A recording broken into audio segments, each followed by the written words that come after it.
वहाँ गए थे, वहाँ डीएम साहब से बातचीत हुई, जो नए डीएम आए हैं, और इनसे बातचीत हुई कि हम भाई बात करना चाहते हैं। तो कल का समय दिए थे 4 से 5 बजे के बीच।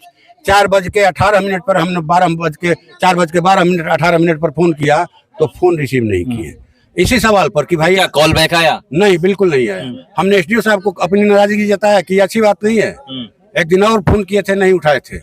माने डीएम के पास अगर जिले के सांसद का फोन माने रिसीव नहीं करेंगे, माने वहाँ तो नंबर सेव है मोबाइल में, सरकारी नंबर पर करते हैं हम लोग, कोई प्राइवेट नंबर पर भी नहीं करते हैं। तो कम से कम कुछ तो फीडबैक देते वो कि हम क्या कर रहे हैं। नहीं उठाएंगे। हमने तो कहा भाई, उस दिन माननीय मुख्यमंत्री जी आए थे बखोरापुर में भी, कि जब एक एमपी को उनका कमांडर ऐसे ठेल दे रहा है 3 बार, तो आम जनता को क्या समझता है, किसान मजदूर को क्या समझता है। इनको इतना ही जान का खतरा है मुख्यमंत्री जी को, तो 1000 और कमांडो बढ़ा लें, 5000 सीआरपीएफ के जवान बढ़ा लें। ज्यादा समय का अभाव है तो वो पटना से रिमोट दबा के उद्घाटन कर दें। वहाँ लोग आए थे अपना विपदा सुनाने के लिए।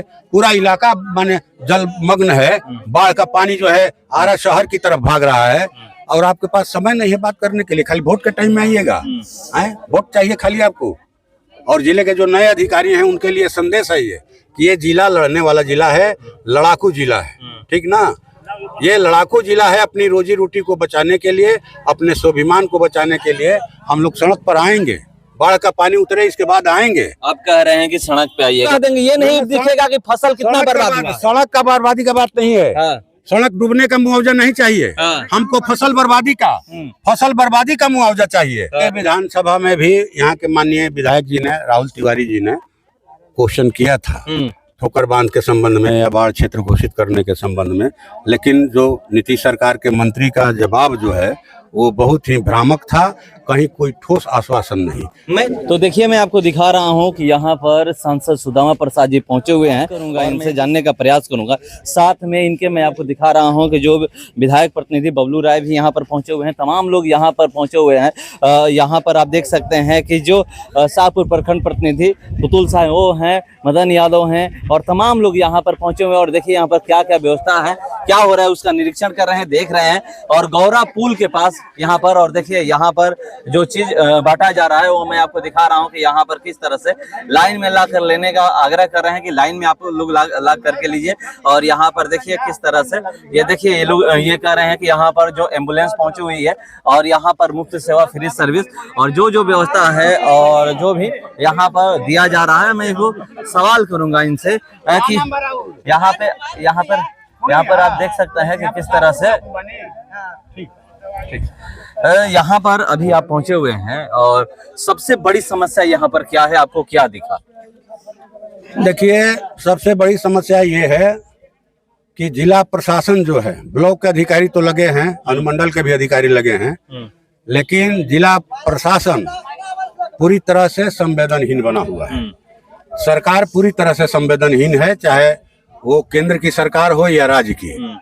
1 जुलाई को जब हमें मौका मिला था, हमने ठोकर बांध का उठाया था कि जो शाहपुर ब्लॉक है, बड़हरा ब्लॉक है, गंगा के कटाव से हर हमेशा दर्जनों गांव के लोग जो है भयभीत रहते हैं 24 घंटा। आप अस्थायी ठोकर बांध का निर्माण करवाइए। लेकिन ये लोग, माने कहा जाए कि थूक से मिट्टी सतुआ सानते हैं।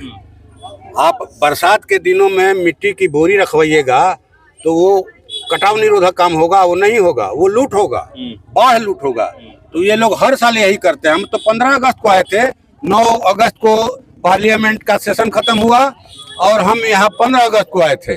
जमैनिया से पहले के डीएम को हमने फोन किया, लेकिन उन्होंने कहा कि एक तरह से मजाक में उड़ा दिया। हमने कहा कि बांध पर लोग गए हैं, वहाँ लाइट की व्यवस्था करवाइए। तो कहा कि बांध पर क्यों चले गए, गंगा का पानी तो घट रहा है। कि आप आरा में रह करके देख रहे हैं पानी घट रहा है। गंगा नदी जो है नीचे से चल रही है गांव को, जवैनिया को, और देखिए उसका नतीजा 2500 घर जो है भाड़ा करके मंदिर, 3-3 मंदिर जो है वो गिर गए, गांव माने गोद में चला गया। तो ये संवेदनहीनता का नतीजा नहीं है तो क्या है। हमने डीएम साहब को लसानी में जो ये था, आपको माने शहीद दिवस था, शहीद मेला लगाते हैं हम लोग, प्रशासन कमरे राम नरेश राम जी ने 1942 के शहीदों का बनाया था स्मारक। वहाँ गए थे, वहाँ डीएम साहब से बातचीत हुई, जो नए डीएम आए हैं, और इनसे बातचीत हुई कि हम भाई बात करना चाहते हैं। तो कल का समय दिए थे 4 से 5 बजे के बीच। 4:18 पर हमने 4:12 पर फोन किया तो फोन रिसीव नहीं किए, इसी सवाल पर कि भाई क्या कॉल बैक आया? नहीं, बिल्कुल नहीं आया। हमने एसडीओ साहब को अपनी नाराजगी जताया कि अच्छी बात नहीं है। एक दिन और फोन किए थे, नहीं उठाए थे। माने डीएम के पास अगर जिले के सांसद का फोन माने रिसीव नहीं करेंगे, माने वहाँ तो नंबर सेव है मोबाइल में, सरकारी नंबर पर करते हैं हम लोग, कोई प्राइवेट नंबर पर भी नहीं करते हैं। तो कम से कम कुछ तो फीडबैक देते वो कि हम क्या कर रहे हैं। यहाँ तो लोग बता रहे हैं कि नाव अभी आपके आने की खबर आई तब इसके बाद नाव जो है आकर मेरा वीडियो देखिए, कल तक मैं दिखा रहा हूँ कुछ भी यहाँ पर नहीं था, एक नाव नहीं थी, मैं दिखाया हूँ, न एसडीआरएफ की टीम थी, हाँ नहीं थी। तो ये आज आने की खबर सुन करके, ये दवा का एम्बुलेंस आया हमारे आने की खबर सुन करके, तो हम लोग को एम्बुलेंस थे, नाव नहीं था, न एसडीआरएफ की टीम। तो हम लोगों ने कहा कि भाई पूरे सीओ बीडीओ दोनों को ये अपील किया कि आप पूरे शाहपुर प्रखंड को बाढ़ क्षेत्र घोषित करवाइए। आप यहाँ से लिख कर भेजिए कि टोटल गांव, कौन गांव बचा है शाहपुर का, कोई कह दे कि किसी गांव की फसल बर्बाद नहीं हुई है। और सबसे ज्यादा कहा जाए कि मुसीबत झेला है जवैनिया गांव, जहां 25 घर 3 मंदिर जो है गंगा के गर्भ में समा गए और लोग जो है किसी तरह से बांध पर अपना गुजर बसर कर रहे हैं। तो हम लोगों की मांग है कि बाढ़ क्षेत्र घोषित कीजिए और किसानों को उनके फसल क्षति का मुआवजा दीजिए, और जिन किसानों ने भी कृषि कार्य के लिए लोन लिया है उस लोन माफ। आप खुद कह रहे हैं कि मेरा फोन डीएम नहीं उठाते हैं, अधिकारी पदाधिकारी नहीं उठाते हैं, जब आपका फोन नहीं उठाते हैं तो अगर कोई इस बाढ़ क्षेत्र में किसी आम इंसान को समस्या होगी तो कैसे फोन इनका रिसीव करें? नहीं उठाएंगे। हमने तो कहा भाई, उस दिन माननीय मुख्यमंत्री जी आए थे बखोरापुर में भी, कि जब एक एमपी को उनका कमांडर ऐसे ठेल दे रहा है 3 बार, तो आम जनता को क्या समझता है, किसान मजदूर को क्या समझता है। इनको इतना ही जान का खतरा है मुख्यमंत्री जी को, तो 1000 और कमांडो बढ़ा लें, 5000 सीआरपीएफ के जवान बढ़ा लें। ज्यादा समय का अभाव है तो वो पटना से रिमोट दबा के उद्घाटन कर दें। वहाँ लोग आए थे अपना विपदा सुनाने के लिए, पूरा इलाका माने जलमग्न है, बाढ़ का पानी जो है आरा शहर की तरफ भाग रहा है, और आपके पास समय नहीं है बात करने के लिए। खाली वोट के टाइम में आइएगा, वोट चाहिए खाली आपको। और जिले के जो नए अधिकारी हैं उनके लिए संदेश है ये कि ये जिला लड़ने वाला जिला है, लड़ाकू जिला है, ठीक ना। ये लड़ाकू जिला है। अपनी रोजी रोटी को बचाने के लिए, अपने स्वाभिमान को बचाने के लिए हम लोग सड़क पर आएंगे। बाढ़ का पानी उतरे इसके बाद आएंगे। आप कह रहे हैं कि सड़क पे आइएगा, लोग कहते हैं कि आप खुद कह रहे हैं कि बाढ़ प्रभावित एरिया पूरे शाहपुर प्रखंड को घोषित कर दिया जाएगा। जो भी क्षेत्र है जहां जहां पानी घुसा है, ये ना देखा जाए कि इस गांव में, इस गांव में, हर जगह बर्बादी हुई है, हर जगह बर्बादी हुई है। मगर लोग कहते हैं कि बाढ़ प्रभावित क्षेत्र घोषित करने के लिए क्राइटेरिया होता है, सड़क बंद होनी चाहिए, 2-3 दिन सड़क बंद होनी चाहिए। यहाँ पर तो ऐसा कुछ नहीं दिख रहा है, तो लोग कह देंगे ना, इसके नीचे कहेंगे। आप पूरा प्रखंड की बात कर रहे हैं, पानी चढ़ रहा है, लोग कह देंगे, ये नहीं दिखेगा कि फसल कितना बर्बाद हुआ। सड़क का बर्बादी का बात नहीं है, सड़क डूबने का मुआवजा नहीं चाहिए हमको, फसल बर्बादी का मुआवजा चाहिए। सड़क डूबने का मुआवजा नहीं। जो सरकार कहती है वो मैं कह रहा हूँ कि जब तक सड़क बंद नहीं होगा तब तक। मगर कैसे होगा ये मुझे बताइए, कैसे आप बाढ़ प्रभावित क्षेत्र घोषित करवाइएगा? हम तो मांग करेंगे, मांग ही कर सकते हैं। उसके लिए जरूरत पड़ेगी तो हम लोग धरना देंगे, प्रदर्शन करेंगे, घेराव करेंगे, अनिश्चितकालीन भूख हड़ताल करेंगे। हमारे पास तो यही लोकतांत्रिक तरीका है। घेर लेंगे, पूरा बाढ़ पीड़ित लोग घेरेंगे कि आपको निकलने नहीं दिया जाएगा। ये लोकतांत्रिक अधिकार है, संविधान प्रदत्त अधिकार है, जिसको भारतीय जनता पार्टी पिछले चुनाव में खत्म करना चाहती है कि 400 सीट आ जाएगा, इसके बाद संविधान खत्म कर देंगे।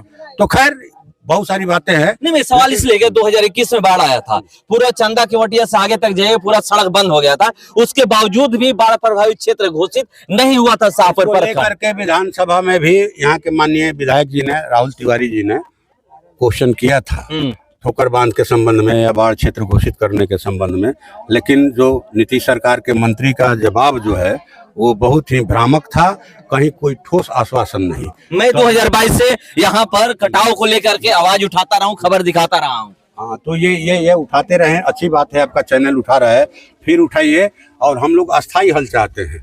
तो कैसे होगा? वो उस समय भी आर के सिंह बोले थे कि हम करवा देंगे, नहीं हो पाया। आप भी कह रहे हैं कि हाँ, किसी भी तरह हम करवाएंगे। अरे जुम्मा 4 दिन हुआ हम लोग को लोकसभा में गए हुए, लेकिन हमने रखा पहले ही स्पीच में रखा, अपने पहले ही स्पीच में रखा कि भाई कटाव निरोधक बांध बनाइए, ठोकर बांध अस्थायी हो, अस्थायी व्यवस्था हो। सिर्फ अनशन, आमरण अनशन यही नहीं होगा, जरूरत पड़ने पर हम लोग लोकसभा के गेट पर भी अनिश्चितकालीन अनशन पर बैठ सकते हैं। हम लोग लड़ने वाले लोग।